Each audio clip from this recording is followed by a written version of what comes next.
Behind barriers and border posts, East Berlin. Today the capital of the state, the German Democratic Republic.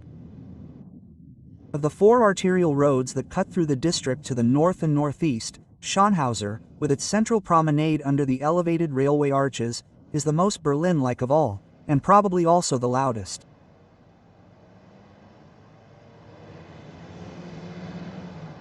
The junction at the corner of Dimitrovstrasse Kastanien and Popelallee is known by the inaugurated Schönhauser Dreieck, a traffic artery in 2 levels. But despite the noise, dust and smell of petrol, Schönhauser is the boulevard of northern Berlin, the street where people from Prenzlauer Berg go shopping, often a laborious undertaking that requires rest and refreshment.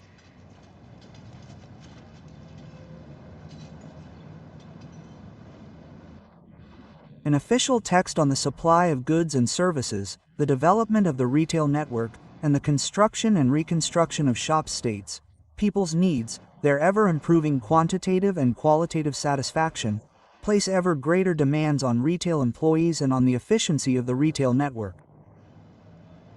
This is how the Prenzlauer Berg District Council describes the fact that, even in the 30th year of the Republic, demand is still greater than supply, because it is not only at the shoe shop that there are queues of shoppers.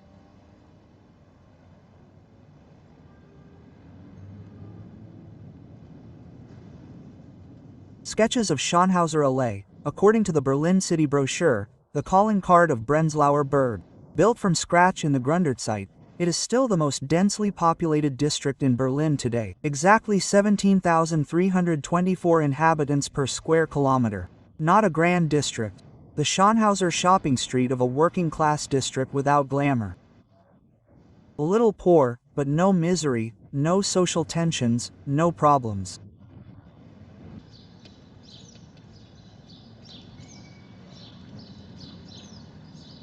Complex modernization, that means not only renovating the facade, enlarging and equipping the apartments with kitchens and baths, but also the demolition of part of the rear buildings of the notorious Schwinzuchtbuten. This will create space for open spaces and children's playgrounds.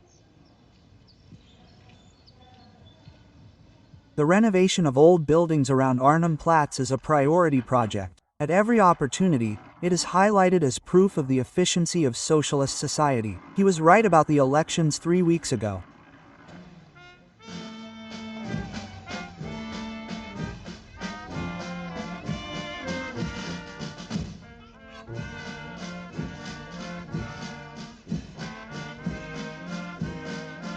But despite the mood music in front of the polling stations, the Roter-Kreis district had the worst election result of all Berlin districts, the lowest voter turnout and the highest number of invalid votes and votes against. There must be reasons why the proportion of objectors, even if it only makes up a small percentage, is relatively high in Prenzlauer Berg, where the tradition of the workers' movement is deeply rooted. The housing problem is certainly one of them. The figures reveal it. At Arnhem Platz, the showpiece, 2,700 apartments have been renovated in the last 5 years. In the rest of the area, little more has been achieved since 1971, and that despite over 80,000 old apartments in the most of these houses are neglected. The facades are dilapidated, but still or again have architectural charm. Behind them lie desolate dwellings. Every second apartment has no bathroom. Every fourth has an outdoor toilet. Prenzlauer Berg is still a long way from the socialist living conditions that are being promoted, as shown on Arnhemplatz.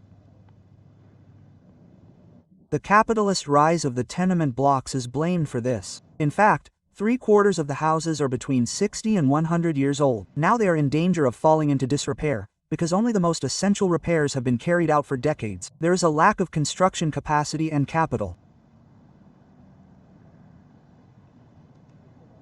As a result of this standstill, entire streets have fallen behind. For outsiders, the images here offer almost exotic charm. Street scenes like in a big city 50 years ago. On Prenzlauer Berg, this is still quite commonplace today, like the coal man who, sweating in winter and summer, lugs the boxes of bikets into the houses. 100 centners per man per day. For every hundredweight, there is a penny, plus an hourly wage of 1 mark 87 and a dirt allowance. Anyone who wants to earn around 30 marks a day has to work 10 hours a day. One thing is certain, coal miners and briquette workers will be part of the street scene here for a long time to come. A backyard on Kolwitzplatz. A few steps away, the graphic artist and sculptor lived with her husband, the poor doctor. Kate Kolitz, who fought against misery and social injustice with her works, would find much here outwardly unchanged. A few people still knew her. The woman in the middle of the square with a sheet of paper and charcoal, the mother of the people. Children play at her feet. So it says in a poem by the GDR author Gunther Dieck. The mothers and children on Kolwitzplatz live in the old milieu, but under completely different conditions. The government's social program provides protection for pregnancy and childbirth, finances flu, kindergartens and medical care. The program also provides security for the elderly, and 37,000 more pensioners live on Prenzlauer Berg than in other districts. Social and cultural support. The official slogan is, "Join in, help yourself too." This is the motto that schoolchildren paint on the wall of their school on Prenzlauer Allee to make the dreary brick building a bit friendlier. It's also a contribution to the 30th anniversary of the Republic. Their school is old, but in the last 8 years, 9 new schools have been built on Prenzlauer Berg. Apartments in these blocks, built from prefabricated slabs, are in high demand because they are comfortable by GDR standards, sporty by Western standards, and close to the city center. However, anyone who wants a new apartment needs patience. The average waiting time is 5 years, and 2 years for families with several children.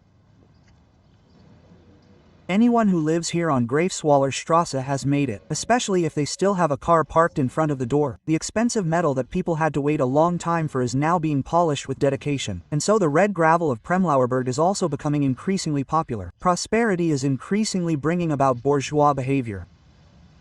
The only large new housing estate in the district has been built in the last 2 years. There are no signs of further projects of this magnitude. Backyard walls and the tenement blocks from the Wilhelminian era will continue to define the image of this part of town for a long time to come and shape the lives of the people who live here.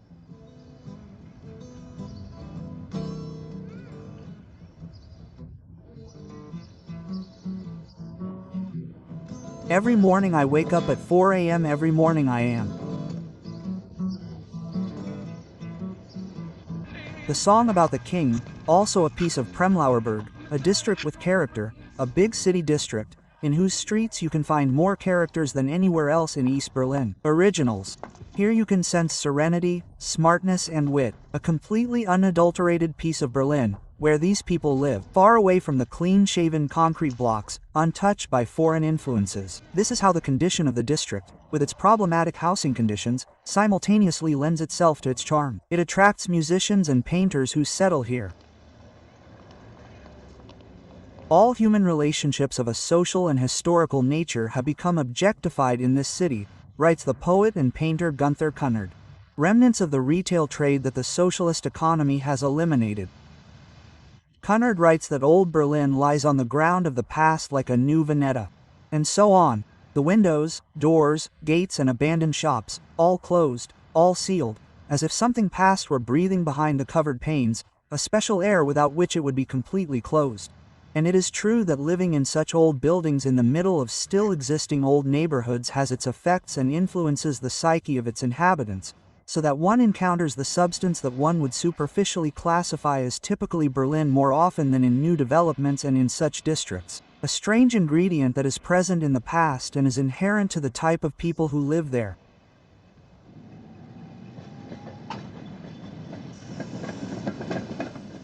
Castaninali, the first horse-drawn tram, ran along here in 1881.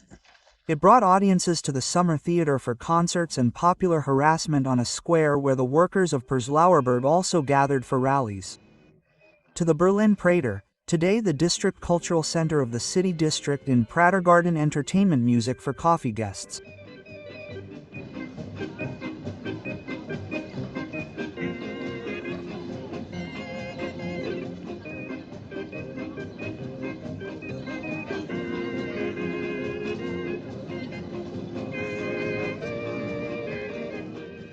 The Prater in Prenzlauer Berg.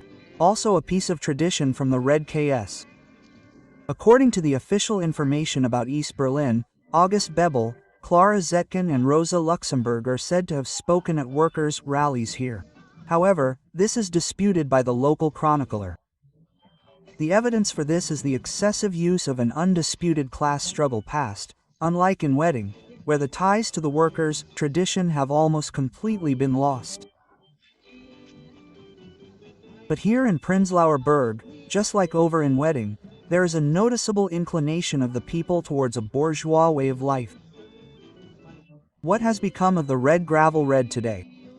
The only thing that is certain is that here in Prenzlauer Berg it is still Berlinish, and that does not even apply to Wedding anymore. Back.